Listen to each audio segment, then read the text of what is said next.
Obviously, that defense, I'm so impressed with that DB. Frankie Louvu, I mean, I don't want no parts of him, Natalie. I don't think anybody wants any parts of him.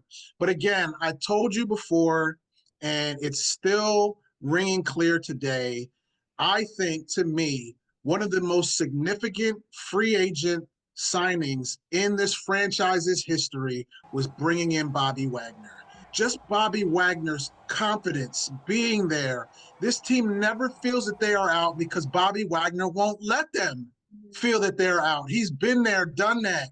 Zach Ertz is another one. I mean, he was banged up. He said he's not missing this game against Philadelphia. I think the leadership of those two, but Bobby Wagner heading to the Hall of Fame, choosing to come here. I know I've said it before, but you asked me what was one of the reasons that they won this game. Bobby Wagner was not going to let this team feel that they were out. The reason, I mean, you draft Jayden Daniels and he's been a difference maker for this team. No one is going to question that, but it's the leadership in that locker room that make or breaks teams, especially this deep into the season. And they have it in guys like Ertz, guys like Bobby Wagner, Frankie Louvu too. And those guys have truly been the difference maker. How big are they going to be now as we inch closer to the playoffs? Bobby Wagner and Zach Ertz have won Super Bowls.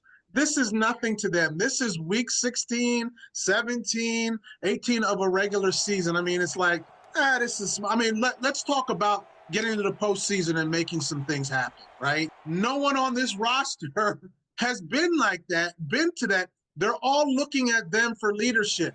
And the leaders not only are the leaders in pedigree, they're leaders in talent too. Bobby Wagner is still making tackles. Zach Ertz is still that security blanket. I also got to give some huge credit to Dan Quinn. I think I read something that he's the only coach, Joe Gibbs included, he's the only coach to have 10 wins in their first season as a head coach of the Washington franchise. And all this trickles down from him.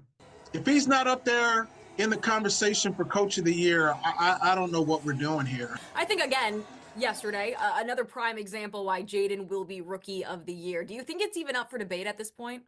No, I don't. I mean, what he's been able to do is the number 2 pick in the draft. I mean, they're literally winning games. You could see it, like his escapability. No disrespect to any of the other rookies out there, but I mean, I guess what has he been Rookie of the week like 9 times? I mean, again, another crazy question. What are we talking about here? Looking at all the other quarterbacks that we're taking, the Caleb Williams, the Bo Nix, all of them, look at all of that. Drake May, all of them. I don't know how you can not think that he is the Rookie of the Year, but I think he would turn in that Rookie of the Year for some playoff wins in a heartbeat. So that's all good for people like you and I and the media. Who's the best, whatever, but I think that this team has bigger goals than individual goals.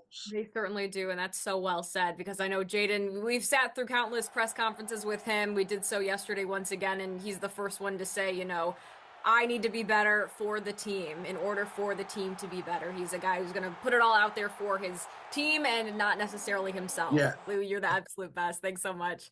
All right, happy holidays. Merry Christmas, Nat. Merry Christmas, Lou. I'll talk to you soon. All right, stay with us. So much more Toyota Sports Talk coming up in just a little bit.